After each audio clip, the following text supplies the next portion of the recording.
Yes, indeed. It's clear now that based on the research they've done with the brain and all kinds of stuff, that meditation can be calming, deal with anxiety. It's pretty straightforward.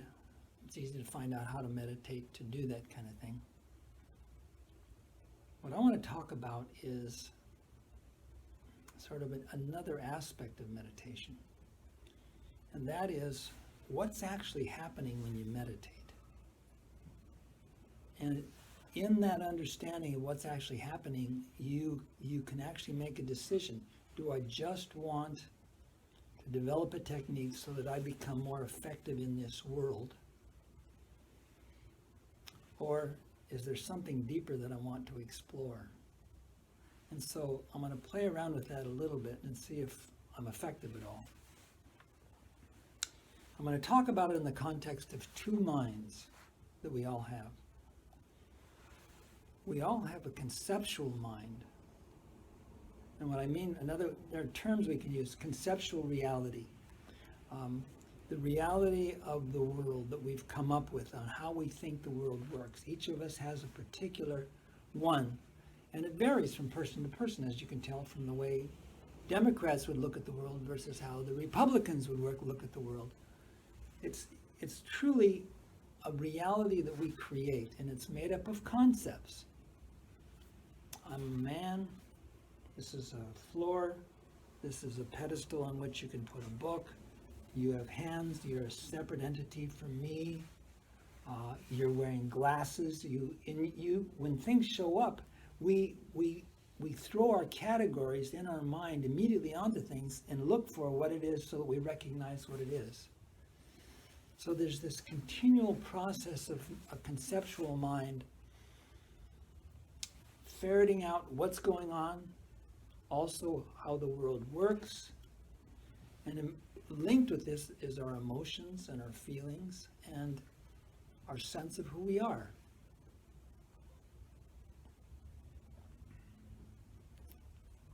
The other reality is a non-conceptual reality. We could call it, and this isn't exactly right, but I think it's helpful for getting at it, an experiential reality. So I'm going to give you an example. I want you right now to feel your bottom on the seat. Just touch it for a moment. Do you feel it? Okay. Is there any time during the time we were talking that you weren't feeling it? I've learned to be engaged all the time in the now. Okay, so you were aware of your bottom on the cushion the whole time. Mm-hmm. Okay, were you? Why not?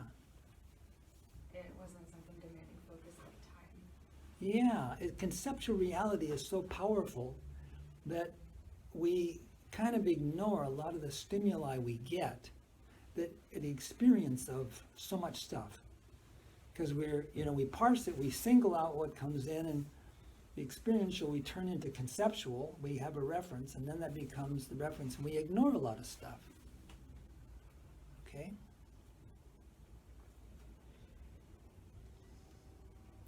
Going back to conceptual reality, you can also call that ego. This is Rachel. Hi, Rachel. She's my friend. Oh, good. Okay. So, Rachel, what I'm talking about are two states of mind that we all have. One is conceptual reality. That's our normal sense of who we are and how the world works. And the other is experiential reality, which is literally you can touch, you can feel something like your bottom on a cushion or your hands touching your hands. If you touch it for a moment, it's just a raw experience. Okay? It doesn't, we very quickly take our conceptual mind and we categorize it and say, that's my hands touching one another. But for a split second, there's just a raw experience. Would you like to get a little closer? That's right. Okay.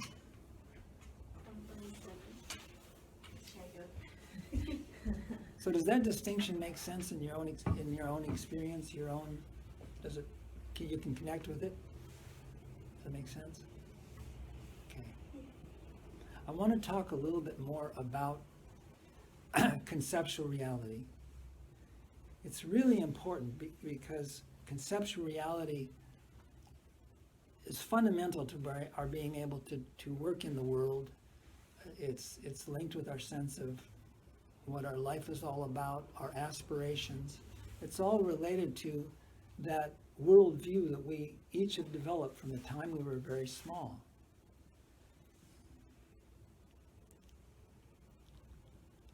Now let's look at some of the issues or problems with the conceptual reality. I'll come at it from a different angle. I used to teach statistics at Western Washington University. I also taught business ethics and social responsibility of business, and I've taught accounting, I've taught finance, taught a lot of different things. In particular, I mentioned statistics because statistics is considered one of the more difficult undergraduate classes. I would have students that would come in and talk to me before the class, and they would say, Professor Reek, I just can't do math.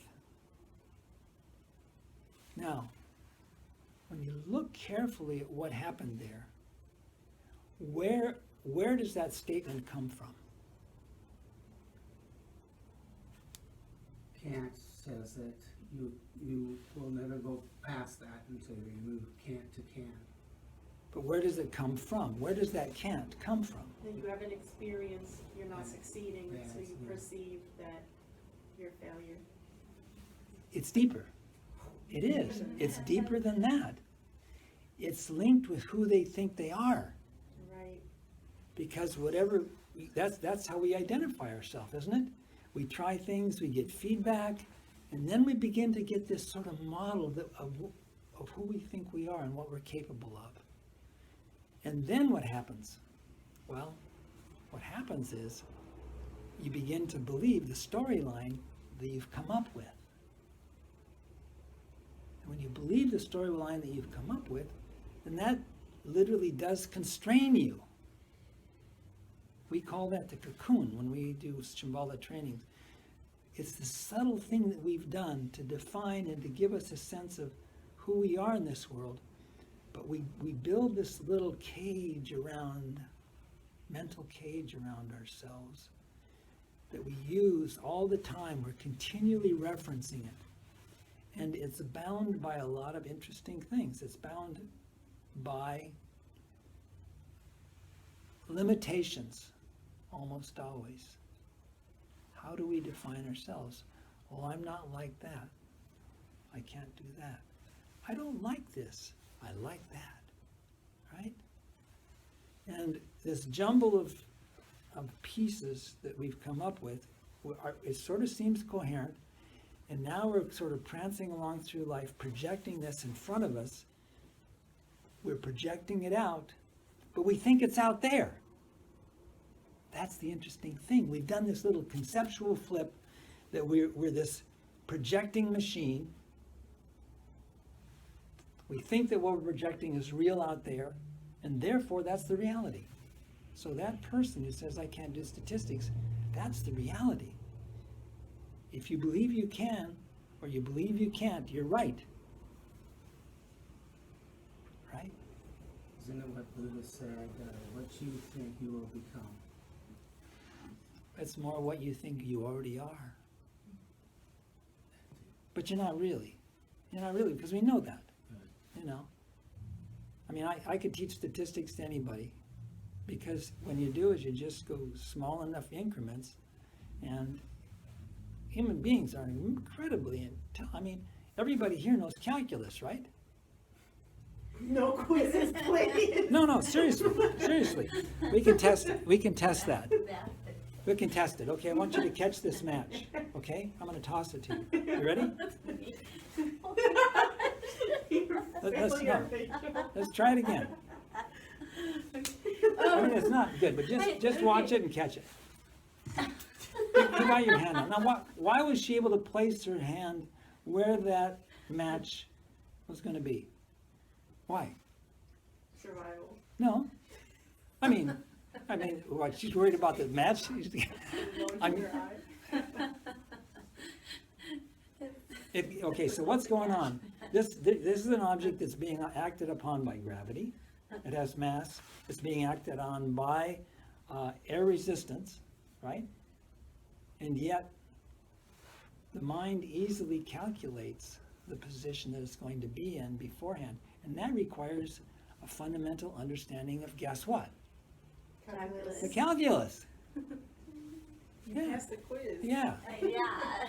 So we already know it. It's already part of it, but it's sort of on the left brain, right? Yeah, It's not on the right brain. We might not know the mathematics, but we can do it. We can do it. Okay. So we've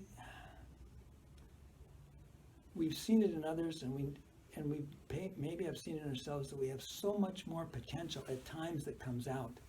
And sometimes it's in times of stress, when suddenly something emerges, a capability that you didn't even realize you had, things like that, right? Okay. Second thing about conceptual reality that we all create is it's jealous. It does not want to be trifled with. We believe our beliefs, we believe we are who we are, and there's a strong tendency to want to maintain that conceptual reality. So we put a lot of psychological energy into that process of maintaining. Now, sort of one definition of anxiety is this: you are much more than who you think you are. You've created a little cocoon around yourself, and that much bigger being is pushing on you all the time to realize its potential, and the cocoon is fighting back and saying, no, this is what I am. That's kind of one aspect of anxiety, attention and underlying dis-ease. Dis-ease.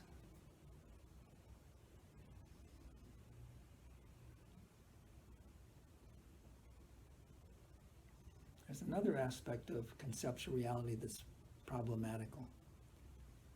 And that has to do with the way that we make our view of the world and ourselves coherent. There's so much we don't know. So what we do is we fill in, make up things in subtle ways that we don't know we've made up. And we fit it into the gaps. And then once we've made it up and run through it, sometimes on a subconscious level, it now becomes part of the architecture of the reality that we've created. So it's misinformed, or has aspects of being misinformed, but we can't tell. It's just, that's our reality. That's our reality.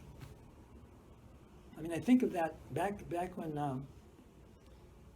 in the 2016 election, when there was this thing going around that this pizza place the Clintons were setting up for child abuse or something. Do you remember that? A guy showed up with an M16 and he was going to free up the kids. Do you remember reading that or hearing about it?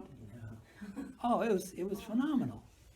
You know, the reality that he had in his mind was that this was really happening.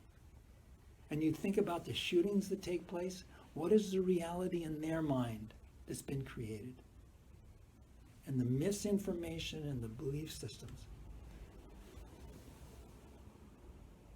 What I'm talking about is deadly serious. I may not approach it with a sense of seriousness, but it's fundamentally serious, both in terms of the way the world works and the problems that we encounter, all the way from issues in individual relationships that we have with others. We have societally, cross-societally, all kinds of issues come from this fundamental process that human beings have of creating a conceptual reality, believing in it, filling it in, and being then subject to, if somebody can come in and help alter it, and then being attached to it. That strong attachment to our own conceptual reality. No wonder we're anxious. Because it doesn't leave us alone. There's a little shift that happens.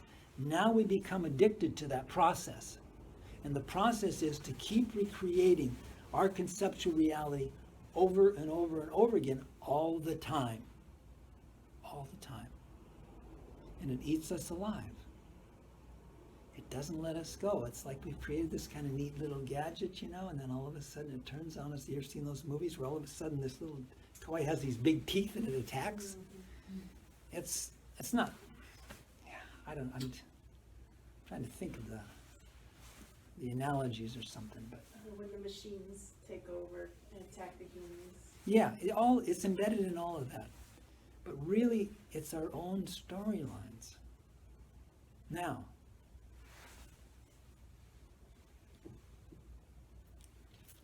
the Buddha came along. And he sat down and he watched that exact process in his mind. That's what he did. When he sat under the Bodhi tree, he just watched all of this happening and the power that his own storyline had for him. And he just watched it. And he didn't mess with it. And he just kept connecting with experiential reality. It gave him the reference to see that it was just his mind creating this stuff.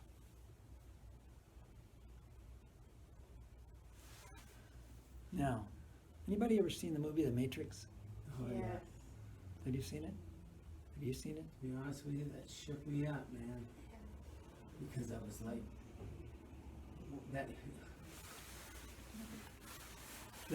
That's such a good movie. It's just, it was.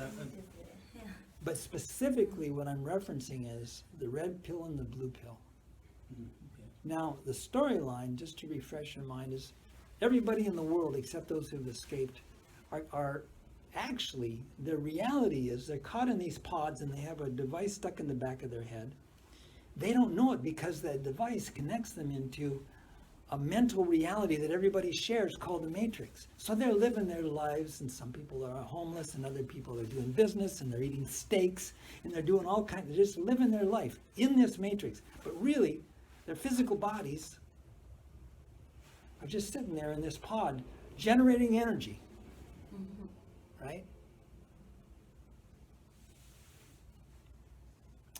Well, that reality that they're experiencing is what I'm referring to as the conceptual reality that we create. It's not, it's sort of the idea. What you believe about yourself and what you believe about the world is not true. I can say that till I'm green in the face, and you're not going to believe it. Yes. You might get moments of glimpses of that, but the attachment we have to that is too strong. It operates on a subconscious level. So all the time we're reinforcing it. Isn't it also based on the five senses? What I'm trying to do is to really, as best as I can, focus on this conceptual reality that we worked on and created and have allegiance to, and is the focus and issue of our own personal anguish and aspirations. It's not bad in and of itself. It's not bad. It allows us to get direction and purpose. The problems are that we're attached to it and we create lies about it, and we don't recognize that it's just our own projection. We think it's real. Those are the problems. If we can unwind those parts and we can see that they're our own projections, and we know that it's filled with holes that we filled in, and we can begin to see, and we have a place we can go for refuge away from the conceptual reality, then we have a chance. And we have a chance to do some really interesting things. For example, we have a chance to discover who we are, really. Because we're not going to do it within the conceptual reality we created. It just ain't going to happen, folks. It just doesn't work. You have to be able to see. It's like the fish seeing that it's in the water, that it's in water, right? We have to see what we're actually doing. Now, coming back to the Matrix, how did Neo come to see that he was caught up in this reality? He took the red pill, right? The red pill put the signal in so that they could trace his body, drop him out of that pod, and actually collect him up and then wake them up to the real reality.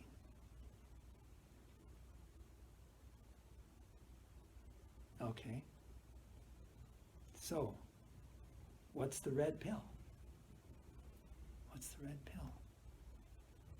What's the way that we can see clearly what we're doing, really see it and experience what we're doing? The red pill. There are many, many red pills, but the key is you have to find some way where you can experience, not just see it, but experience. But you can experience your mind creating that door. That you can experience your mind creating yourself. You can experience your mind creating other. And that it's a story. And that it's not true. You're just creating it.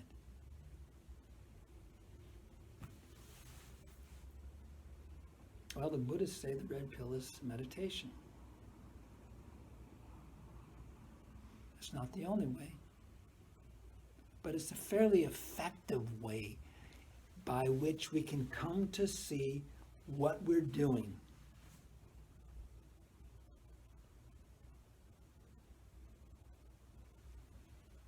Okay, so meditation, as a result, if you think about all of the protections that the ego or the conceptual reality of the cocoon has created, it's not going to like meditation very well. Has anybody ever had a little trouble with meditation? Yeah. Well, like I said before we got interrupted, I started to take every thought, every sentence I say to myself and ask myself, is this, what does this mean to me? Why am I thinking this? And a lot of times I found, why am I thinking these things? And had to discipline myself to get out of the habit of thinking those things and replacing it with something more, for me, the spiritual level. It's really tricky because often we replace it with another concept. Yes, exactly. What I'm talking about is a way to step outside of conceptual reality altogether and see from the non-conceptual or experiential reality what you're doing, what your potentials are, the storylines you've created. But it doesn't happen easily. And what happens, the way this manifests is, meditation's a super easy thing. You don't need to come here. You can look online and find 10,000 at least ways, suggestions on how to meditate, right? Yes. So you must be here for some other reason, or you're lazy. No, I'm just kidding. It's curiosity for me. Yeah. So there's something else.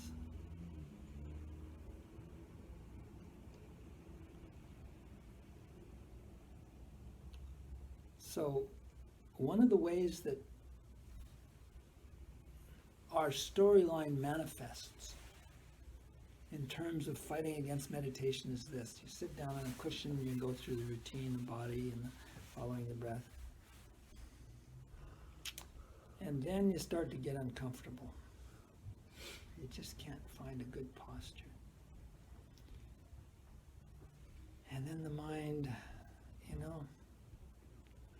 it tries the technique, or maybe you're successful and you go try it several times or do a retreat. And then there's this subtle boredom, but you don't want to tell yourself that it's boring. But at some point, and if you've ever done that, is this thing pops up. It says, I know that meditation is a good thing. I've read about it. The research has shown that it's really good. But my mind is too speedy. I'm just not a meditator.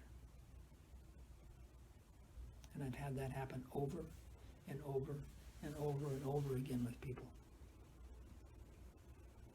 So notice how our conceptual reality creates a fill-in. It creates a storyline to insulate itself against the penetrating quality that meditation has. And it creates these little barriers. what I've found, it's almost impossible, not completely, but it's almost impossible to create a sustained meditation practice without creating a support system. To do it on your own, not that you can't, but some kind of situation. It's like I need to exercise. I'm not exercising as much as I want. I've been most successful when I get an exercise buddy and I say, let's work out together. It's just my nature. I'm weak. I go, just before I came tonight, I went up and down stairs 108 times, 108 flights of stairs. And that's a lot of resistance, I'm telling you, but I needed the aerobics, so we just did it. I need to do that 3 times a week, and I'm doing it maybe once every 2 weeks, so I've got to change. It's really hard. If you ever gone into some kind of a weight training program, or a weight loss program, any kind of self-improvement thing, or maybe wanted to get yourself in shape for running a marathon or anything like that, you can do it, but it's so helpful if you can get a support system. Why? Specifically to carry over the storylines and the resistances. It comes up when it's time to do that exercise. Oh, I need to do this first. I got to take the dog out for a walk. That's just the way it works. So what I tell people is this. I can give you meditation instruction, but I have to give you what are the warnings they put on cigarettes, things like that. Here's what's going to happen, or here's the potential for happening. If you find yourself coming up with little storylines, know that that's the process of conceptual mind making that cocoon even tighter. But we want to believe it. It just seems so real. It's just so powerfully real because that's the way our conceptual reality works. So what I say is, either find a few support people where you make a commitment to a certain length of time, 3 weeks minimum of a fair amount of meditation to create a new habit. You know how long it takes to change a habit. Find a meditation instructor. This is what I do with the students that come in, but they have to approach me because I want them to make sure they want to do it. And we create a program where I'm working with them. They decide on it, but I'm there to support them as a meditation instructor. And I'm working with a couple people right now exactly on that kind of thing. Not that they couldn't practice, but because they wanted to do it. But before they do it, I say, read about it more, study it. And if there's a kind of a experiential fire in your belly that tells you really want to do it, so you have enough energy or gumption to carry you through the difficult times, because it's just going to be difficult. It seems boring. It's made up. It's all kinds of stuff comes up. So I'm trying to really warn you not to meditate. Seriously, I'm being dead serious about this. Why? Because if you just do it on your own, and all you end up doing is creating a story to yourself that prevents you from actually doing meditation, I've caused more harm than benefit. Because now you're walking around and you think about meditation and say, oh, I can't do that. And I don't want that to happen. So you're better off not than knowing the landmines and the issues that come up for almost everybody. I've made mistakes with people, and that's where I've arrived at this sort of perspective. I've literally seen it happen with good friends who won't meditate because I gave the best meditation instruction I could. I didn't understand the broader picture.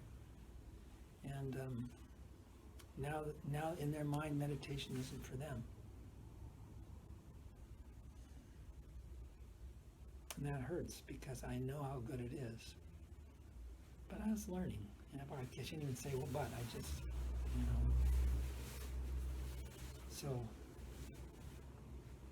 And what is it about non-conceptual reality? Because in meditation instruction, meditation, what you're doing is this. You're sitting on a cushion, right? And what happens? Well, you try to do a technique, but before long, what happens? The mind starts thinking. But what it does, what's really happening is your conceptual reality is coming in and doing something. It's always in that. There's always a me. There's always a story out there, and it's got emotions or can have, right? But what we do with meditation is we just do this really gentle thing. We don't try to change the thought. We let it be. It's like if this is a thought, it's not like gently push it aside, not like gently push it through, but it's more like release the hand and let it exactly be there and just take your attention and put it on an experience. So what we're doing is creating a dichotomy, this process of getting caught up in conceptual reality, recognizing it, and then just coming back, placing our attention on an experience. It can be the breath, it could be our physical body, over and over and over and over again. Very boring, but it's really penetrating. What it does, it begins to show the mind what it's doing. It begins to open up and just accept that that's just the storyline that I have. And by pulling away from placing our attention on it, but not fighting it, and placing it on the breath, or placing it on a candle or whatever, that there's an alternative experience. That's very powerful if you're anxious and you're caught up in this storyline in your regular life and you can't get out of it because everything goes. But you realize, hey, wait, I can extract any time and just place my attention on an experience. That I'm creating this. I'm creating this. It's me. It's not my job. It's not my relationship. I'm using that, but I'm creating all that stuff. And talk about liberation. That's the liberation that is talked about from the Buddha's time forward. Liberation from being caught up, grabbed by our own projections. We can actually liberate ourselves from that. It's not that hard. If you see it clearly and know what you're doing, then you're willing to kind of go through the difficulties. Sort of like as a grad student, You live like shit as a graduate student, but it doesn't matter particularly because you have an objective in mind, right? I got my PhD and I lived in this kind of dungy, it wasn't really an apartment, it was sort of a hole in the ground, But it wasn't a big deal, right? Because I knew, I saw where I was going. If you have a clear understanding of what the possibilities are, and you've read about it and studied it enough and you see it, now you have the sort of mental resilience to go through what you need to go through to start that liberation process and actually experience the calmness that results from realizing that you don't have to buy into your own storyline. But otherwise we're caught in. Life does something, we react based on our storyline. We're always caught in reacting. We can actually step back, see it happen, and then act. There's a difference between reacting and acting. And that's another liberation, because when you're acting, you now can call on your own powers and capabilities that are there. And maybe do something that's effective for the situation as opposed to react, which just causes further problems. Am I making sense at all? Yes.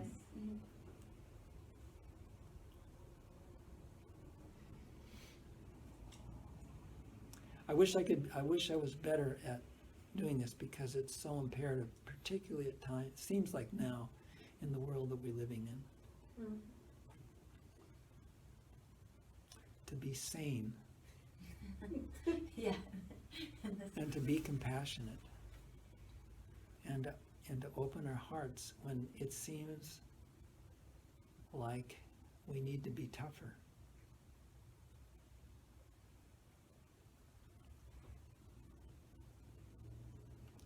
One of the things that happens when you practice is your heart does open up. Especially if you've gained some success in this ability to be able to just get caught up, or almost let it be, and come back to experience. And the joy that comes from, I don't have to buy into it. I was able to just let that intensity be there. And then you all of a sudden see other people caught up in their own stuff all the time, and the pain and suffering they cause for themselves. And that's what opens up your heart, is because you see so many people suffering from exactly the stuff that they're just creating. I mean, there's so much suffering caused by external things, but how many people are just having such difficult times because they're caught in their own storyline? And then that's the path. The path is you discover it for yourself. You suddenly open up to the world and see that the world is made up of this. And then, what the hell? It's sort of like Bill Murray in Groundhog Day. You know, that's such a fantastic movie, but he suddenly saw just helping others was his way out of the anguish and pain. He's going to live this day forever as far as he knew. And he just kept focusing on other people finally. And it's such a remarkable story in terms, it almost is a microcosm of the path. He kept fighting. His storyline caught him, and he ended up just trying to kill himself. I think 10,000 times he conveyed, right? Well, it didn't show that many times, but it really shows the journey. If that path sounds interesting to you, that path, as opposed to developing a technique for mitigating some anxiety and stress. And it's perfectly good. It's a perfectly great path. Just meditate some, reduce the anxiety, reduce the stress, be more clear. That's perfectly cool. But if you really want to discover the totality of who you are and your potential, you also have the opportunity.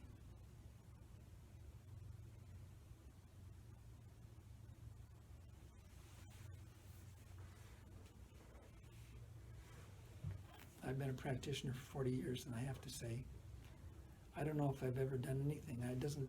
Sometimes it doesn't even feel like I've made any progress at all. Beginner mind, right? Well, either that or I've taken the wrong path and I've wasted 40 years. You know?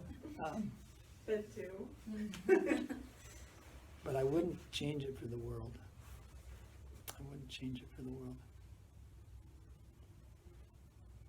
So that's it. So now, what time is it? 8 o'clock. I want to give you the opportunity to do you want me to give you meditation instruction? Yeah. Or what? Sign us up. Okay, so again, with the meditation instruction I give you, really keep in mind those disclaimers. Okay?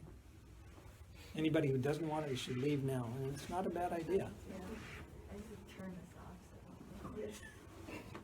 don't disrupt anything.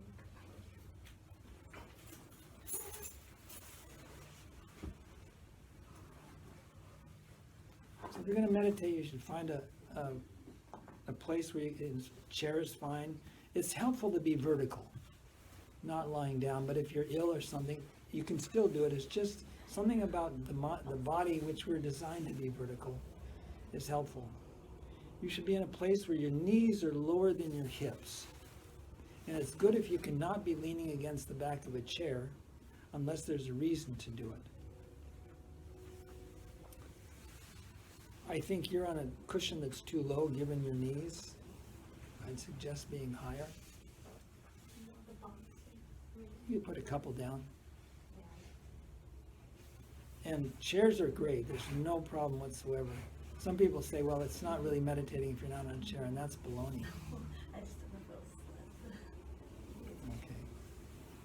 Now feel your back to see if there's a little bit of reverse curvature right at the base of your spine. So kind of what I do is I roll my hips down, and I start here, and then I just almost drive my pubic bone down into the cushion a little bit. And that gets that curvature, which is partly the way we're designed to walk. And so what we're going to do is we're just going to focus on posture. Kind of raise your arms up a bit, bring them back a bit, and then just let them drop to your side. And then just raise the arm part and set it down wherever it sits. Now what we're going to do is a mindfulness of body. It's an experiential mind exercise that is really good to do whenever you start meditating, and that is a body scan. So experience your toes. Just touch it lightly with your attention. And then the soles, and then the heel, and then ankle, calves. Do it kind of just touch. Just what is the experience? You're answering the question, what is this experience? Bottom on the cushion. Move up the back. Feel your shoulders. Down your hands. It's that feeling of hands on the cushion, on your thighs. Eyes open. Keep your eyes open. We're not trying to cut out stimuli. We want it there because we want it something to work with. Feel your ears. What do your ears feel like? What do the insides of your ears feel like? Can you find is there any experience there? Nose. What does the inside of your nose feel like? Your tongue, your mouth. What are you tasting? Is there a taste? Just touch it. Don't hold it, just touch it.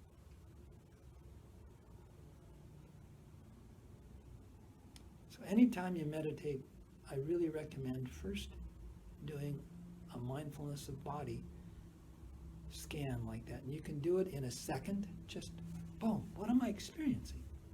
I'm here. What's the experience? Or you can take a little time and run through it. Okay. I strongly recommend keeping the eyes open and mouth open, slightly. Teeth not touching, because there's a tendency some people have to clamp. So actually be breathing if you can through the mouth and the nose at the same time. I put my tongue right behind that helps me, because if it drops, then I'm spacing out. It's a kind of a physical reminder to come back to the technique. So I'm practicing kind of like that, but a little bit of eyes open. Place your attention, your eyes about 4 to 6 feet in front of you. And then just feel your body, feel the breath.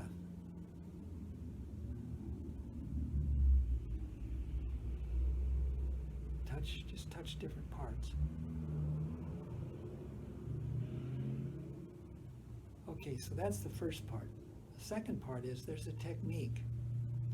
And the technique is placing your attention on the out-breath. Breathing completely normally, but when the out-breath starts, imagine that you have a job. And your job is to just answer the question, what am I experiencing with this breath now as it goes out? What is the actual experience of it? Because what we're doing is trying to create that experiential mind. You see that? Not create it, but to tune into there's an experience that we have. Let's just see, what is that experience of the breath? With the idea that you're so curious about it that it's almost, that's all that's happening. The breath. On the moment the out-breath is done, on the in-breath, just let whatever happens, happens. But the moment that the out-breath starts again, now you're on duty again. So you can sort of think of it being on duty, off duty, on duty, off duty, on duty, off duty. Remember, we're creating this constant oscillation process on purpose to start this penetration process into conceptual mind. So out breath, experience the breath. Almost like you're going out with the breath as it goes out. And breath, and now out breath again. So that's the technique. That's all there is to it. Super simple. Okay? I mean, there are other meditations. There are meditations where you place your attention on both the in-breath and the out-breath. There's formless meditation, but become good with one first. It's just easy to jump in with a lot. If you use this technique, it really is helpful because of the alternation process, which is what we're using as a red pill to penetrate the barriers and the power of conceptual mind in a very gentle way. We can't fight it, we can't cut it. The only way we can is to expose it to the point that it doesn't exactly know what's happening. We do it surreptitiously. Now, you're going to get sucked into conceptual mind at some point. A story's going to come up, or some thought, or something else. When you recognize that you're caught up in a thought, now here's the tricky part. Let it be, recognize it, and call it a thought. You're really saying, oh, this is conceptual mind. But let it be. And actually appreciate it. We don't want to push it away. If you push it away, the dynamic doesn't work. So it's almost, you have to let it be there. And come back to the technique. So that's the third part. First part is your posture and your mindfulness of body. The second part is the technique itself. And the third part is, what do you do when thoughts occur, when all of a sudden you're sucked back into this continual process that we do of creating conceptual mind. That's it. Nothing else. Thanks for reminding me about this, because I've done this many years ago. I've forgotten how simple it is, what you just described. It's so simple that you won't believe that it can work.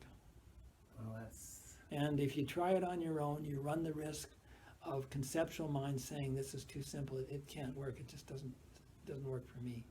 That's the danger. And that's why I try to give that whole hour of arguing. It's conceptual mind is really powerful and tricky. But you have a way to work with it. Any other questions? So you always have your eyes open then? Yeah. Now there are other meditation techniques where they don't. But I recommend keeping them open, because what we want to do is we want to build, using this as a basis, we want to build a mind process that allows us to get into the world. And we don't walk around with our eyes closed, Let's hope not. right? We don't shut out stimuli. We want to be able to do this when stimuli is happening. Because if we become good at this on the cushion, and we start being able to do it in our life situation, and we have that power that comes and that sense of liberation that comes, and other people will see it in us, let's create some tools that we can use in life, right? That's what it's about. Yeah, I like that. Anything else? Any other questions? I know.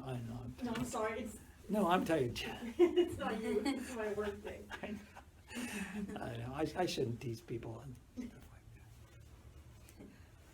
like that. I sort of need a little internal comic relief, because I'm feeling so much kind of sadness and concern about the political situation and the virus situation, that it's like, okay, Yeah, you know, it's Yes. pretty intense. But Yeah. why what? Yeah, those Why two things. are you looking at the temporal world and allowing it to affect your internal world? Because I'm weak, I see a strong man. and I see other people suffering because of it, and because I'm not, I don't choose to create a mind that is not open to the suffering of others. Well, it's not just that I'm was trying to express is that, when it affects your internal, that means I look at it, you're wasting a lot of energy where you can apply it in real time. I could be, or I could actually be deriving energy from having my heart broken. I don't believe in hearts break. Yeah. And like, you know, that's, I mean, because I've gone through relationships and so forth and so on, and, oh, they broke my heart, but that's another conceptualization. Well, when I experience it, it's maybe a conceptualization, but when I'm experiencing the experiential aspect of having my heart broke because I broke up with somebody, Well, it usually took me a year and a half before I would ever venture into another relationship until I could fix myself from that thinking. yeah, well, I don't know, I don't have an answer to everything, I Yeah, know but- that. So, I'm just curious. yeah. Any other Yes. observations or questions? Was this helpful doing it this way? Yeah, Because I think generally the procedure they do here is they just sit down and give you the 3 things about meditation. Say, go off, it's good, you know, give me a call if you have any concerns. And I think people need the warning, myself. Come to that conclusion. I'm tired of causing harm. So. Okay, well, let's go get some tea if you want, or whatever you want to do. Yeah. And thank you for bearing with me, so. Thank you so No, much. thank Yeah, you. thank you so much. And what